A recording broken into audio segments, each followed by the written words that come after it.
Syederalun Wali Kota Subulus Salam Haji Rashid Bancin atau HRB melakukan inspeksi mendadak ke Pasar Harian Kota Subulus Salam bersama Forkopimda pada Selasa 22 Juli 2025.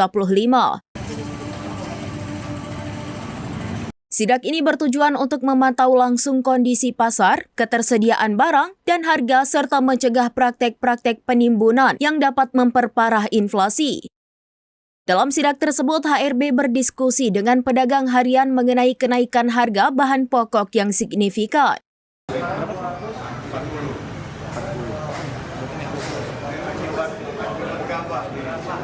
HRB menemukan beberapa harga bahan pokok yang melambung tinggi, mulai dari harga cabai, telur, bawang merah, beras, dan lain-lain.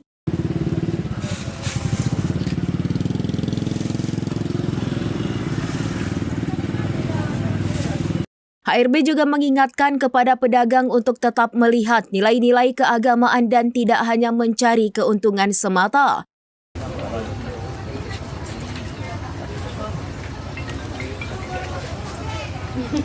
Ia mengutip hadis Nabi yang menyatakan bahwa orang yang menyetok makanan untuk menaikkan harga akan terkena penyakit kusta dan kebangkrutan.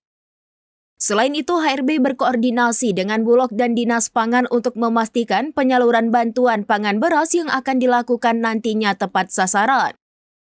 Lebih jauh, HRB berharap agar pedagang dapat memahami pentingnya nilai-nilai keagamaan dalam berdagang dan tidak hanya mencari keuntungan semata. Dari Subulus Salam, Khalidin Umar Barat, serambinews.com. Tidak ada tambah stok dia. Ya, yang kita kan sifatnya administrasi, kita suratin ya baru main kebijakan politik. Kenapa kita tidak berulang video? Kalau bisa kita masuk dalam sikil, sama sudut. Jadi pengen saya nanti coba papar juga Bulog sama sekali.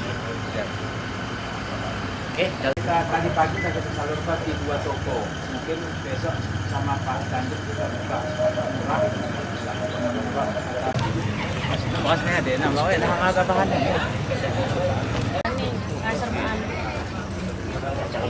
Kacang hijau walu 7.000 sarang. Kilo 2 walu.